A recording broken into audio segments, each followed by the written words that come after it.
Това се случва с много деца. Толкова много се затваря, че започват да го водят по психолози, по логопеди, защото може да престане да говори, или да не говори правилно, или да се обърква, когато говори. Не споделя, става мрачно. Само за това, защото са го критикували. Кълкарея не понася критика. Тя се разболява от критика. Тя увяхва от критика. Кълкарея има нужда от ежедневно подпомагане. Браво! Чудесно се справи днес. Може да направи по 3 ченгелчета. Може да трябва да направи, дете в първи клас говорим. Може да трябва да направи 2 листа ченгелчета, но той направи по 3. Ако му кажеш, чудесни са твоите ченгелчета, вярно, че са малки, ама са много красиви, и приключиш разговора, на следващия ден ченгелчетата ще бъдат половин лист на страница. На другия ден ще бъдат лист и половина. Така че имат нужда от стимул. Ежедневен стимул.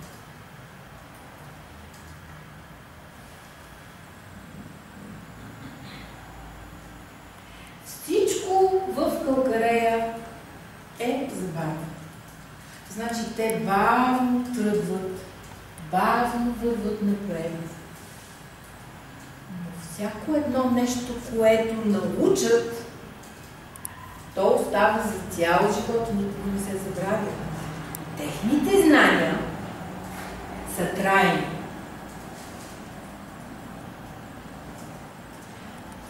Нека да се върнем на едно бебе кълкарея карбоника.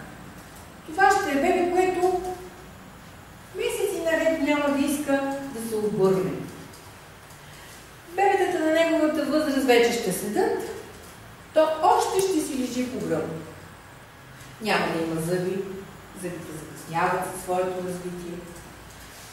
Първо зъбче ще бъде 8-я, 10-я месец, например. Не задължително. Но в един момент това дете ще започне да се обръща. В следващия момент това дете ще седи и няма да има нужда от възглавници около него, защото то ще стои, ще седи седнало, изправено и стабилно. Същото ще се получи и при прохождане. Детето кълкарея често не прохожда около годинката, както правят другите деца. Ще проходи на година или 2, на година или 5 месеца. Но ще ходи стабилно. Значи всичко при тях е със забавено развитие. Нещо много важно за кълкарея карбоника. При всеки скок в своето развитие, кълкарея карбоника се разболява. Сериозно. За първи път детето се обръща и дига температура. За първи път сяда, дига температура, но тъй като вече са му дали някои лачи, няма да е само температура, ще му потече и носа. Пак му дава ти лачи, след което тръгва първо зъбче, детето вече тогава дига висока температура, прави и може да прави ангина. Така действа кълкарея карбоника. Защото това е една промяна.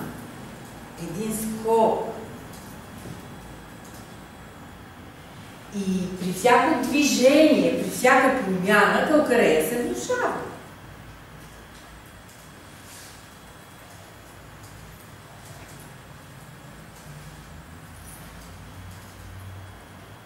И тъй като кълкарея карбоника си има своя ритъм на развитие и тя си го спазва и никой не е в състояние да я промени. При калкарея карбоника изобщо родителите изпадат в състояние на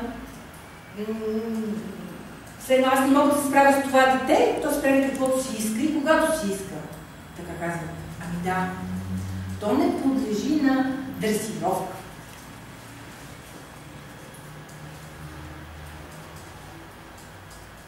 Подлежи бе, ама цената е болест. Ама подлежи де, ама как? Много родители казват, как пък така моето дете ще прави каквото аз искам. Не ме интересува то какво иска. Какво е това бе? На 2 месеца то ще ме ръководи. Няма да ръководи то бе. Аз ще му казвам какво да прави. Толкова ще часа ще яде. Толкова ще часа ще спи. И следва ревове, плачове. Детето става неспокойно, разболява се. И ако тази мама забележи все пак, че нейното дете, ако следва тя неговия ритъм, а не налага своя на него, тогава нещата вкъщи са добре.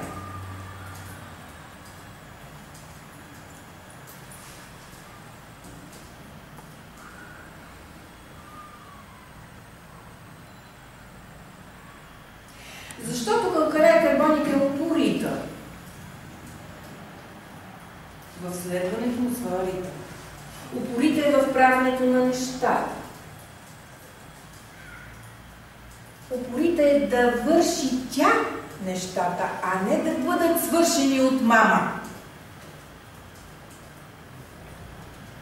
И ако оставиш такова дете, и то се захване с някаква игра, заради купчето, например, ама те едното купче се му пада, то отива зимово и пак. И то пак пада, и то пак отива зимово и пак се опитва. Така може да продължи много дълго време, докато не се убеди, че не може да го направи това. Тогава може да извика помощ.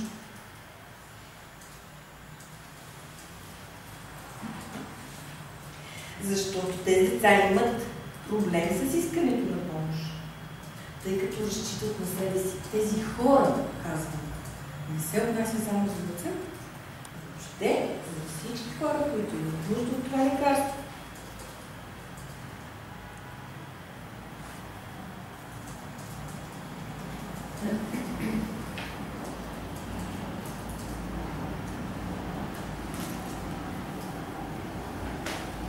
Запомнете, калкарея изглежда плаха, тя е ранима и чувствителна, като на телото. Когато обаче срещна опасност, тя се затваря и става твърда и инат. И не приема чуждодневно.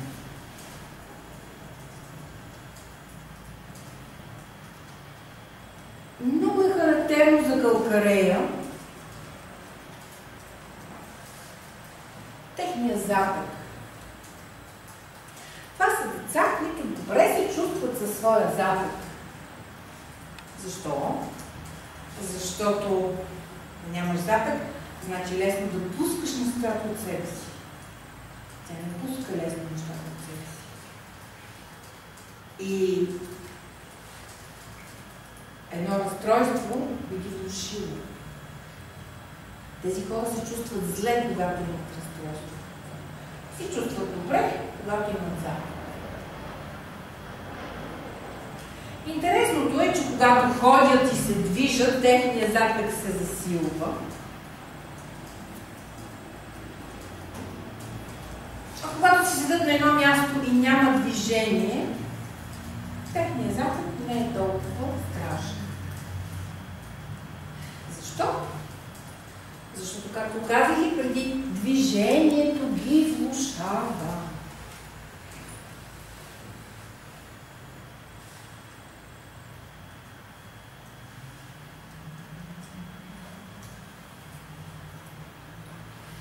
Друго интересно има при калкарея. Ако хванете ръката за поздър, усещането е Все едно, че хващате хладна риба.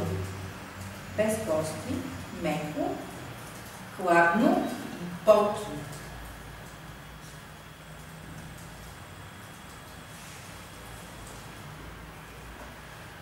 Защото кълкарея се изпотява и то предимно около врата и главата. Мирише неприятно. Както мирише черупката на една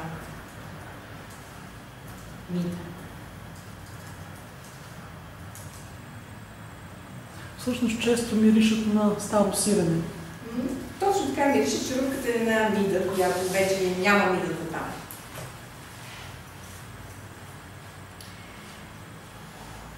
Разбира се, че не само деца имат нужда от това лекарство. Много хора и на по-голяма възраст са запазили своето свойство да имат нужда от лекарството кълкарей.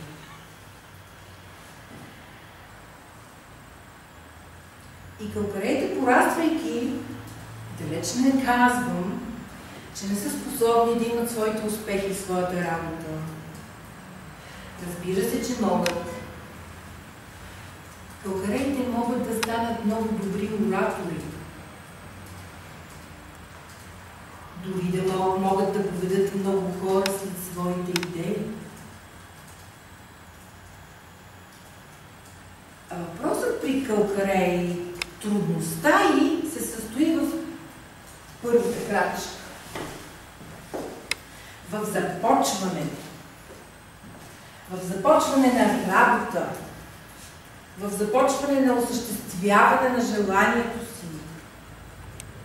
Всяко начало е трудно. Тръгнат ли? Те върват стабилно, напред, следвайки целта си.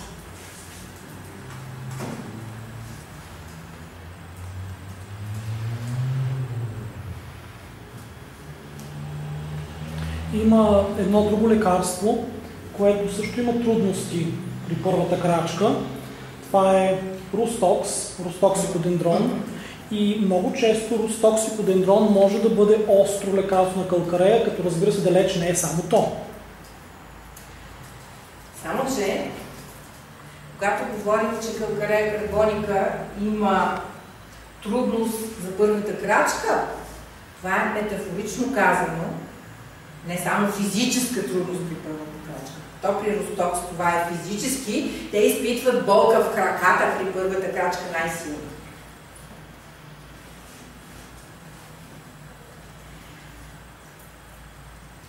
И тъй като казахме, че кълкарея обича да наблюдава, а наблюдавайки, тя научава, изучава света отдълбоко. И още в ранна възраст достига до мисли за Бог, за свръхестественото въобще, и такива, всякакви такива идеи и въпроси си задава на много малка възраст. Обаче в зряла възраст това чак пристрастяване към идеите за свръхестественото може да се изрази в страх от полудяване.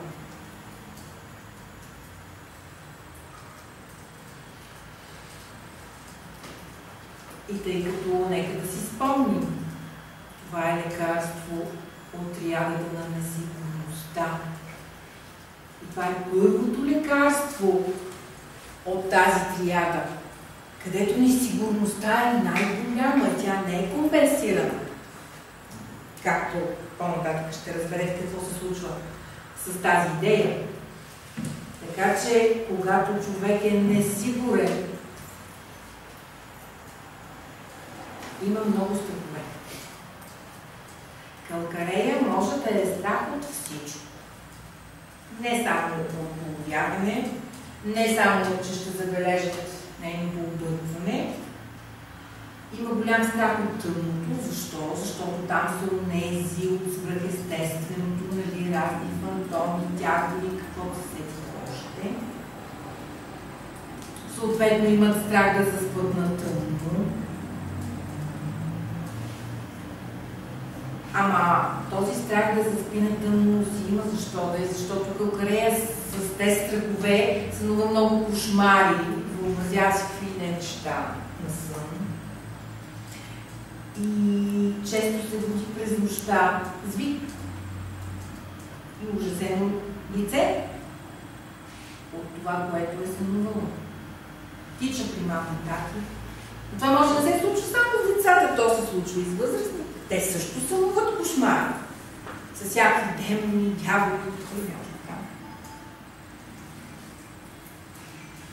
Имат голям страх да виждат такива, ето както беше сега Хелоуин.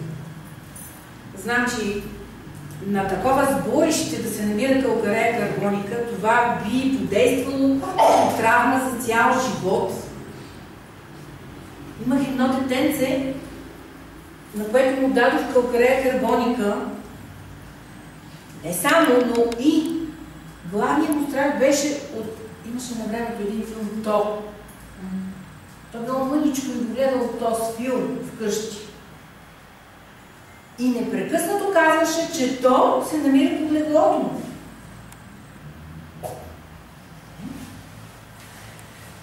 Освен това, от всякакви такива лоши и страшни лица, те имат голям страх от насилие. Това са хората, които не могат да гледат куци хора, недъгави хора по улицата. Те изпадат в ужас, когато видят това нещо. Освен това, имат страх от един вид насекоми. Едно дете ще има страх от оси, друго от пчели, трето от паяци.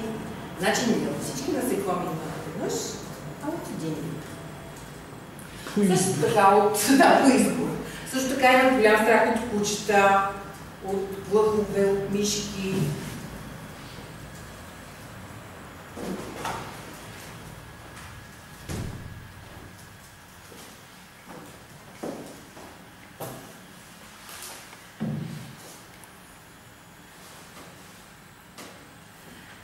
Значи, както ви казах при това дете с 100,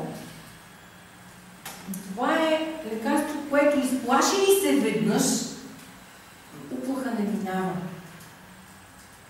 С години си носи уплахата, все едно, че е станало вчера. Други лекарства има, плашат се, да, минало за минало. А това дете, може и да не е вече дете, ще каже, аз ето тогава се изплаших и от тогава ме е страх. Значи никога след оплахата не се чувства добре. Така.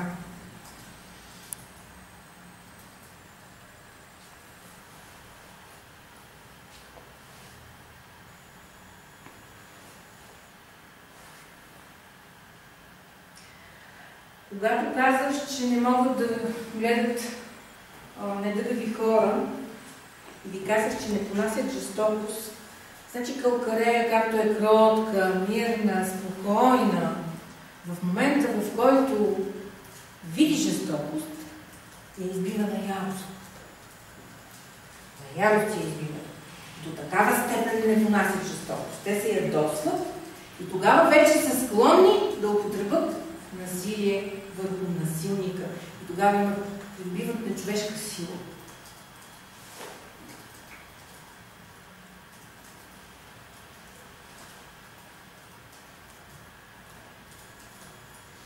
И така, казах, че обаче кълкарея има ли стимул?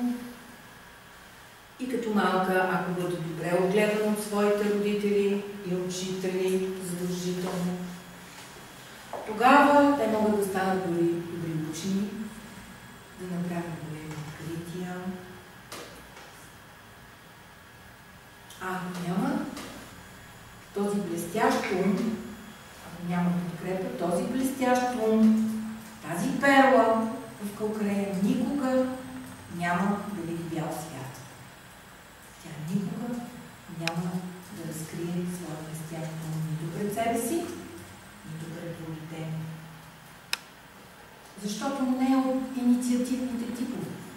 Чакат някой да я обутне. Калкарея карбоника има слабост и в половата система. Интересно е и е много странно и е рядко и особено при мъжете калкарея. Те, например, имат слабост и раздразнителност след полов акт. След полов акт. Защо ли? Половия акт е усилие. И калкарея по време на полов акт се чувства страхотно, чудесно. Но след полов акт тя няма сила и е раздразнена. Той, че приложи усилие. Не се чувства добре. Може дори да се депресира. При жените как се изразява това? Там е свързано с мензиса. При най-малко усилие, повече от ежедневното й, получават кръвоизливи. Това е много голямо лекарство за маточни кръвоизливи, често бива забравено, въпреки че калция е включен в калциевия метаболизъм, а той също отговаря за кръвоизливи.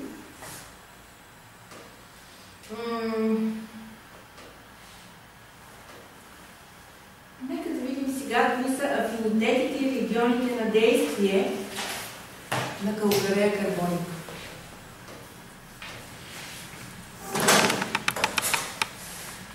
Значи, бидейки калкарея цял живот,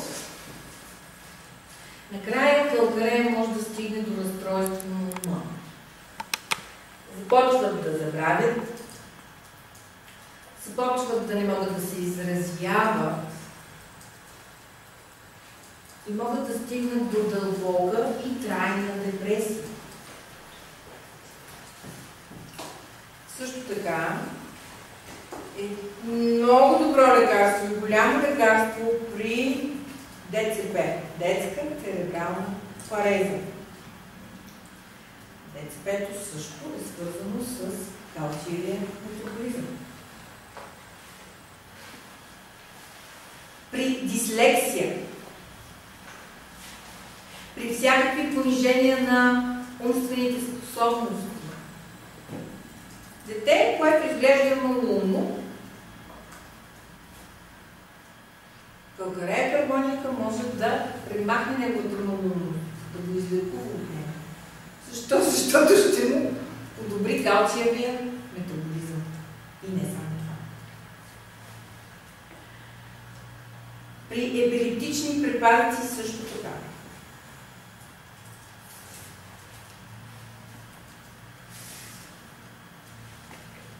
При всякакви проблеми с ендокринната система, вътрешна секреция, най-вече щитовидна жлеза, гуши, хашимото и каквото се сети. И най-вече, какво е калкарея карбоника? Карбон има в нея, освен калкарея. Зато и не казваме нищо. А карбонатните съединения по принцип са съединения, които отговарят за структурата. А структурата е свързана с сигурността на така. Защото структурата дава сигурност. Така, калкарея карбоника има всякакви проблеми, помага при всякакви проблеми на костите, при остеопороза, при рахит. Точно тези съсухрените бебенца често имат рахит. При ронене на зъби,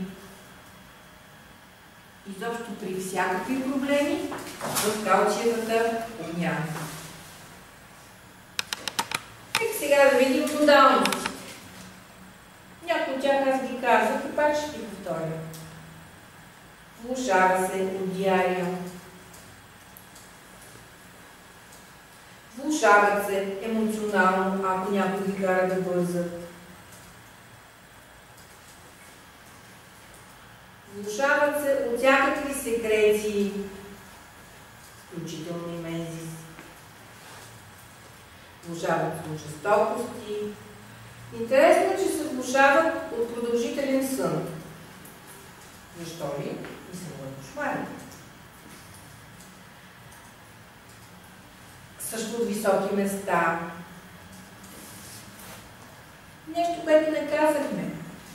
Калкарея карбоника, тъй като е едно хладно лекотело и не му е добре калциевия метаболизъм, значи, че няма как да не се влошава от студено, от вятър, от къпане, от промяна на времето, особено от топло към студено. Те са зимовничи. Нямат добро кръвообращение. От какво ще се влошават, казахме? От усилие, както умствено, така и физическо. От всякакви тревоги. Влошава се при заспиване, влошава се при ядене. Що ли? Ами, за да преди да заспи, той се събличал, мил, движение, лягал. Яденето, ами, това е движение. Така е. Интересното е, че се влошават от сухи плодове, както казах, от сексуални излишества. Може да е веднъж месец, но пак се излишества. От кърмене се влошават. И как няма да се влошават от кърмене? Ми до. Оттам излиза млеко, калци излиза оттам. От плотене се влошават, от пълногония се влошават. Какво ли не се влошават? Сега ще ви кажа какво. Все пак се подобряват от нещо. От сухо време. От топло време. Най-интересното е, че калкарея се подобрява, когато лежи на болезнената страна.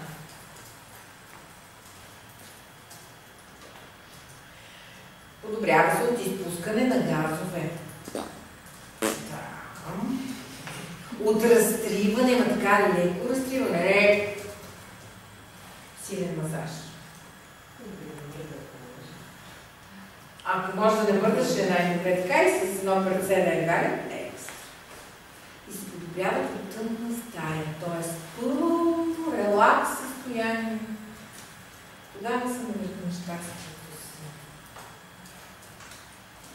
обичат, много обичат да ядат варени яйца, шоколад, брашно, креда,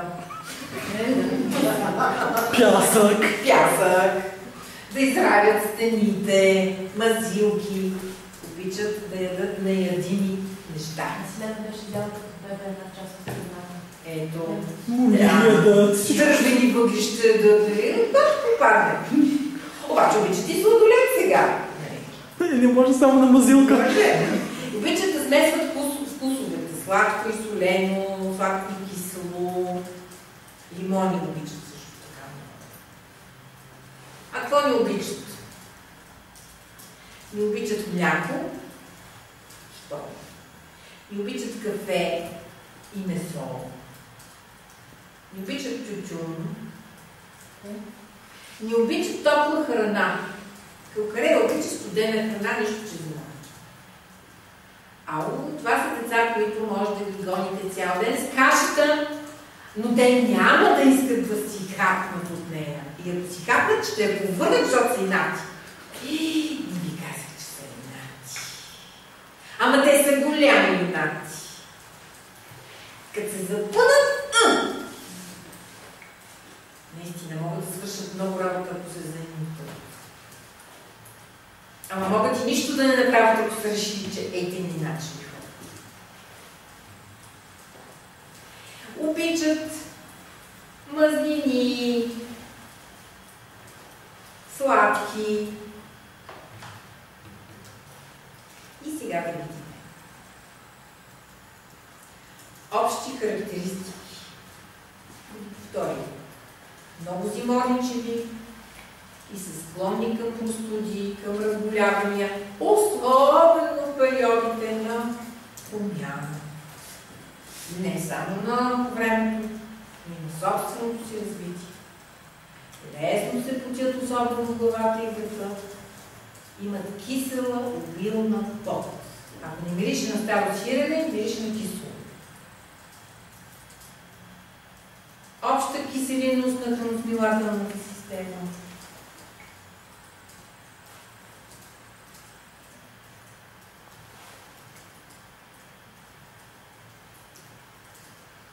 И аз да стига то за калкарея, колко много може да се говори. Ама като за първа лекция стига. Имате ли въпроси? Разбрахте ли калкарея?